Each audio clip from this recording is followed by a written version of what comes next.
ఏదైతే micro finance పేరిట ఈ సుబ్బు అనే అడ్వకేట్ ఎవరైతే ఉన్నారో ఆయన నా మీద చేస్తున్నటువంటి ఆరోపణలు ఏవైతే ఉన్నాయో అవన్నీ ఫేక్ అలిగేషన్స్.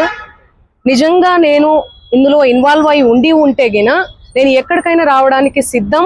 నేను ఎక్కడ ఏ పోలీస్ గడపలైనా ఏ ఏమంటారు కోర్టు గడపైనా తొక్కడానికి సిద్ధం. నేను ఇందులో నన్ను ఇన్వాల్వ్ అయినావు అని చెప్పి తేలిస్తే నేను ఏమన్నా చేయడానికి సిద్ధం. ఇన్వాల్వ్ కాలేదని తేలిస్తే మీరేం చేస్తారు? మీడియా మిత్రులు అందరూ కూడా, నేను మీడియా ఫ్యామిలీ నుంచి వచ్చాను, మీరందరూ ఏం చేస్తారు? నాకు మాట ఇవ్వాలి. ఆయన ఇవన్నీ తప్పుడు ఎలిగేషన్స్ వేస్తున్నాడు. ఒక బంజారా గిరిజన ఆడబిడ్డ మీద కష్టపడి 14 ఏళ్ల నుంచి ఒక్కొక్క మెట్టు ఎదిగి పోయినటువంటి ఆడబిడ్డ మీద ఆయన ఈ ఫేమస్ కోసం కేవలం బిగ్ బాస్ కి వెళ్ళాలి, శ్రీముఖి అంటే క్రష్, ఫేమ్ అవ్వాలి. ఆయన ఒక భరతనాట్యం డాన్సర్. సో ఆ డాన్స్ అవన్నీ నేర్చుకొని ఉన్నాడు కాబట్టి ఆయనకి సినిమా పిచ్చి ఎక్కువ, సినిమాల మీద మక్కువ ఎక్కువ. దానివల్ల నా పేరు వాడుకొని ఆయన ఫేమ్ అవ్వాలని చెప్పి ప్రతి ఒక్క మీడియా గడప తొక్కి ప్రతి ఒక్కరికి అడిగి ఇంటర్వ్యూ తీసుకోండి అని చెప్పి లేనిపోని అలిగేషన్స్ అన్ని కూడా నా మీద వేస్తున్నాడు. నిజంగా ఆ బాధితుల్ని చూస్తుంటే నాకే చాలా చాలా బాధ అనిపిస్తుంది. నాకేం సంబంధం ఉంది? ఈ చేతి నిండా పనులే ప్రజల ఆశీర్వాదాలతో, మీ అందరి ఆశీర్వాదాలతో ఈ రోజు మీడియా లేకపోతే నేను లేను. ఇండిపెండెంట్ గా ఎదిగిన దాన్ని, నేను మీ చేతులల్లో ఎదిగిన దాన్ని, మీ చేతులలో పెరిగిన దాన్ని నేను ఎందుకు చేస్తాను? నేను అక్కడి నుంచే కదా వచ్చాను. ఎక్కడి నుంచి అయితే వచ్చానో వాళ్ళ పొట్ట నేను కొడతానా? నిజంగా నేను బాధితుల తరపున గట్టిగా నిలబడుతున్నాను. ఎవరైతే నా పేరు యూజ్ చేసి చీట్ చేసి ఎవరైతే వాళ్ళ దగ్గర నుంచి డబ్బులు తీసుకున్నారో వాళ్ళని కంపల్సరీ కఠినంగా శిక్షించాలని నేను పోలీస్ శాఖను గాని కోరుతున్నాను. సో మిగతా వివరాలన్నీ కూడా మా లాయర్ గారు మాట్లాడతారు. సుబ్బు గారి మీద ఇచ్చాం. సుబ్బు సిగపోగు పూర్తి నేమ్ ఆయన పేరు.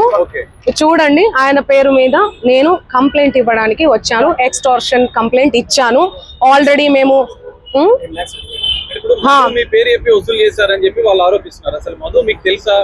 నా మీద ఎవరెవరో ఆరోపిస్తారండి. ఎవరెవరో వస్తారు, ఫోటోలు దిగుతారు. మీరు దిగరా? ఇంతకు ముందే దిగిర్రు. మీరు దిగరా? ఏమండి, సెలబ్రిటీ స్టేటస్ లో ఉన్నాను నేను. సెలబ్రిటీగా ఏ రోజు ఫీల్ అవ్వలేదండి. సెలబ్రిటీగా నేను ఫీల్ అయ్యి ఉంటే ఈ రోజు ఈ 14 ఏళ్ల జర్నీ కొనసాగేది కాదు, ఎక్కడో ఆగిపోయేదాన్ని. ఎప్పుడైనా కూడా నేను ఎవరి ఇంట్లో పడితే వాళ్ళ ఇంట్లో పోయి అన్నం తినేస్తా. సొంత చెల్లెలాగా, సొంత అన్నలాగా. అన్న చెల్లి తప్ప, అన్న తమ్ముడు తప్ప వేరే సంబోధన కూడా ఉండదు నా నోట్లకెళ్ళి. సో ఎందుకు ఇంతలా బదనాం చేస్తున్నారో నాకు అసలు ఏం అర్థం కావట్లేదు. ఎంతో మంది నాతో ఫోటోలు దిగుతుంటారు, ఎంతో మంది ఇంటికి పోయి భోజనం చేస్తుంటాను. అదే చెప్తున్నా, ఫేక్ ఎలిగేషన్స్ అని చెప్తున్నా నేను. అందుకే కేసు పెట్టాం మేము. ఎలా ఇస్తా? ఆయన రివర్స్ అంటున్నాడు. ఆయనే డబ్బులు ఇస్తే నేను నీ పేరు దేను ఇండ్లకెళ్ళి నన్ను డిమాండ్ చేశాడు. మీరు ఇండ్ల పేరు ఉండకూడదు మీది అంటే మీరు పైసలు ఇవ్వాలి నాకు. ఆయన పైసలు ఇవ్వాలనే కదా ఇదంతా చేస్తున్నాడు. మీకు అర్థం కావట్లేదా? అందుకే మేము డిఫమేషన్ కేసు పెట్టినాం. ఎందుకు సంబంధిస్తారండి? ఎవరెవరో వస్తారు, ఆమె మాకు తెలుసు, ఇదిగో నేను ఫోన్ చేస్తాను, ఇదిగో మాట్లాడు, ఇదిగో నా కోసం పాట పాడింది, నా కోసం ఇదిగో ఇంటికి వచ్చింది, అన్నం తిన్నది. అభిమానులు ఎంతో మంది ప్రోగ్రామ్కి వెళ్తున్న క్రమంలో ప్రోగ్రామ్ చేసుకున్న తర్వాత మేము అన్నం తినండి, మా ఇంటికి రండి, మా ఊరికి రండి మేడం, మీ కాలు మోపండి మేడం, మీరు లక్ష్మి లాగా ఇట్లా మాట్లాడుతుంటారు ఎమోషనల్ గా. నేను ఎంతో మంది ఇళ్లలో, నేను కర్ణాటకకు పోయినా ఎక్కడ పోయినా కూడా ఎంతో మంది ఇళ్లలో పోయి అన్నం తినేసి వస్తాను నేను. ఎందుకంటే అభిమానం. నేను చాలా చాలా ఎక్కడి నుంచి అయితే వచ్చానో నా మూలాలు నేను మర్చిపోలేదు. ఓకే, సో ఇవన్నీ కూడా ఫేక్ ఎలిగేషన్స్. నేను మళ్ళీ అవును, మా లాయర్ గారు మాట్లాడతారు. నేను ఇన్ని రోజులు మీడియా ముందు నేను మీడియా ముందు 100-200 కోట్ల రూపాయలు అంటున్నారు. మీ పేరు చెప్పి వేరే వాళ్ళు ఎవరైనా వసూలు చేశారనుకుంటున్నారా మీరు? ఇప్పుడు నా పేరు చెప్పి ఎవరో వసూలు చేశారు, నాకేం తెలుస్తుందండి? ఆ కేసు వచ్చాను. ఆయన ఏమంటున్నాడు? ఎలా రెస్పాండ్ అవుతానండి నేను? ఇప్పుడు నా ప్రోగ్రామ్స్ అన్ని వదిలిపెట్టేసుకొని నేను రెస్పాండ్ అవ్వాలా? నిన్న కూడా కేసు పెట్టారు. నిన్న నేను ఇబ్రహీంపట్నంలో శ్రీదత్త కాలేజ్ లో నేను ప్రోగ్రామ్ చేయడం జరిగింది. అది వదిలేసుకొని నేను వచ్చి నేను సంజాయిసి ఇచ్చుకుంటా కూర్చోమంటారా నన్ను? చెప్పండి.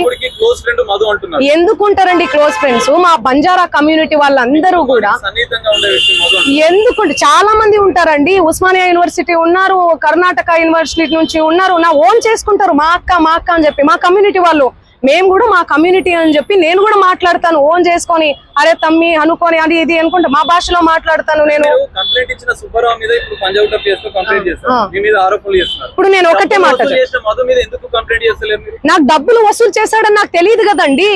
ఈయన చెప్తున్నాడు కదా. అవును, చేసి పెడతాము, అందరి మీద పెడతాము. ఒకరు సిఐడి కేసు ఉంది వాళ్ళ మీద, సిఐడిలో ఉంది ఆ కేసు.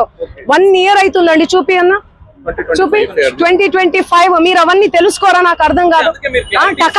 టకాటక్కని పెట్టేస్తే నా ఫ్యామిలీ ఏమైపోవాలి, మా నాన్న ఏమైపోవాలి, మా అమ్మ ఏమైపోవాలి? కొంచెమన్నా మీరు ఆలోచించాలి కదా ముందు వెనక. నేను అలా చేస్తానా? నేను ఎన్ని పాటలు చేస్తున్నా, ఎవ్రీ ఇయర్ పాటలు. కట్టలు లెక్క పెడుతున్నా. మీ తమ్ముడు వీడియో కూడా వైరల్ అయింది. అది మా తమ్ముడు కాదు, అదే చెప్తున్నా నేను. మా తమ్ముడు కాదు. ఎవరు ఆయన?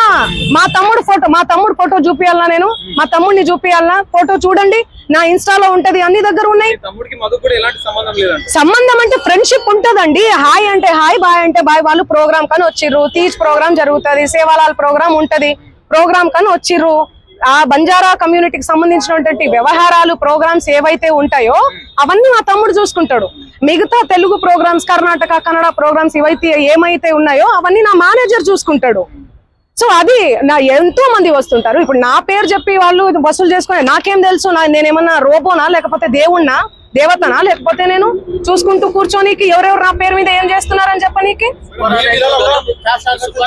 ఇప్పుడు సిసిఎస్ కేసు వీళ్ళేసింది కాదు, వీళ్ళ అకౌంట్ లోకి కోట్ల రూపాయలు వచ్చినప్పుడు సిబిఐ సిఐడి వాళ్ళు దాన్ని ఫ్రీజ్ చేసి కేసు వేశారు. కేసు వేస్తే ఈ రమావత్ మధు అండ్ టీమ్ ఎవరైతే ఉన్నారో వీళ్ళందరూ కూడా హైకోర్టు నుంచి బెయిల్ తెచ్చుకున్నారు. బెయిల్ తెచ్చుకొని అక్కడ నుంచి వచ్చారు. అక్కడ నుంచి వీళ్ళు ఎవరికి కూడా టచ్ లో లేకుండా అయ్యారు. అయితే సిసిఎస్ లో కేసు వేసింది వీళ్ళు కాదు. వాళ్ళ అకౌంట్ లో కోట్ల రూపాయలు వచ్చినప్పుడు ఆ కోట్ల రూపాయలు ఎక్కడి నుంచి వచ్చినాయి అని చెప్పి వాళ్ళు ఇన్వెస్టిగేషన్ చేసి ఆ కోట్ల రూపాయలన్నీ కూడా ఫ్రీజ్ చేసి వాళ్ళ మీద కేసు ఫైల్ చేసి కోర్టుకు పంపించారు. తప్పకుండా నేను కూడా ఎక్కడికైనా సిద్ధమే. ఇప్పుడు మంగ్లీ గారు చేసిన ఆరోపణకి ఒక్క ఆధారం చూపించమనండి. పాప ఇప్పుడు బిగ్ బాస్ అంటే సోకు ఆయన నాటే ఇప్పుడు నేను వచ్చినవాడిని కాదు, నా 9 సంవత్సరాల ఎక్స్పీరియన్స్. మీరు చూస్తే మీడియాలో కూడా నేను పెద్ద పెద్ద కేసుల్లో కూడా నేను అడ్వకేట్గా ఉన్నా. సో పాపం ఇంకొక అమ్మాయి పేరు లాక్ రావడం అనేది ఎక్కడన్నా నేను ప్రస్తావించానా? ఇప్పుడు ఆవిడ ఏది చెప్తే అది నిజమైపోతుంది. ఒక్క ఆధారం చూపించమనండి. నిన్న ఏదో నాది ఒక వీడియో ఎట్లాంటివి చూపించారు, కొన్ని మీడియా వాళ్ళకి ఇచ్చారా? దాంట్లో ఏముంది ఏంటి అని మీడియా వాళ్ళకి ఇచ్చారా? ఆమె ఆరోపణలు చేస్తుంది. అది పూజారి నాగేశ్వరరావు గారు ఆఫీసులో ఏది మేము చెప్పాం కదా, మేము పూజారి నాగేశ్వరరావు గారు పిలిపించారు. ఏది ఈవిడ ఒక సెంట్రల్ మినిస్టర్ పేరు చెప్పి బెదిరించినప్పుడు, ఎమ్మెల్యే తండ్రితో ఫోన్ చేయించినప్పుడు నేను లిఫ్ట్ చేయకపోతే చాలా మంది గూండాలతో రౌడీలతో కూడా ఫోన్ చేస్తే నేను మాట్లాడకపోతే అంటే రెస్పాండ్ కాకపోయేసరికి పూజారి నాగేశ్వరరావు గారు ఆఫీసులో అది మీరు చూసుకున్నట్లయితే ఆ వీడియో కూడా ప్రెస్ రిలీజ్ చేయమనండి దమ్ముంటే. అది ఇవ్వమనండి. ఇప్పుడు ఆరోపణలు ఆవు చేస్తుందా మేము చేస్తున్నావా? ఆమె ఉంటే ఇవ్వమనండి. ఇప్పుడే మీడియా సమక్షంగా నేను ఆమెను అభ్యర్థిస్తున్నా. ఆమె ఒక్క నిమిషం, నేను మీడియా ముఖంగా నేను మంగ్లీ గారిని అభ్యర్థిస్తున్నా. ఒకవేళ నేను ఎక్కడన్నా చెప్పిన ఆలోచన కానీ చెప్పిన మాటలు దాఖలాలు కానీ ఉంటే దయచేసి మీడియాకి ఇవ్వమనండి. ఎందుకు ఇవ్వట్లేదు? ఇప్పుడు నేను మీడియాకి ఫోటోలు ఇచ్చా, వీడియోలు ఇచ్చా, నేను ప్రతిదీ నాకు డబ్బులు ఆఫర్ చేసింది, అది కూడా నేను డైరెక్ట్గా చెప్పా. ఒక సెంట్రల్ మినిస్టర్ పేరు చెప్పింది అని చెప్పా, ఆయన పేరు కూడా మీ అందరికీ తెలుసు. తర్వాత ఎమ్మెల్యే తండ్రితో ఫోన్ చేయించారు, ఆయన కూడా చాలా పాపులర్ అని కూడా తెలుసు. వాటికి సంబంధించిన ఆధారాలు కూడా నేను పోలీసులకు ఇచ్చా. మరి మీరు చేస్తున్నటువంటి అలిగేషన్కి సంబంధించి ఒక్క ఆధారాన్ని ఎందుకు మీడియాకి ఇవ్వట్లేదు?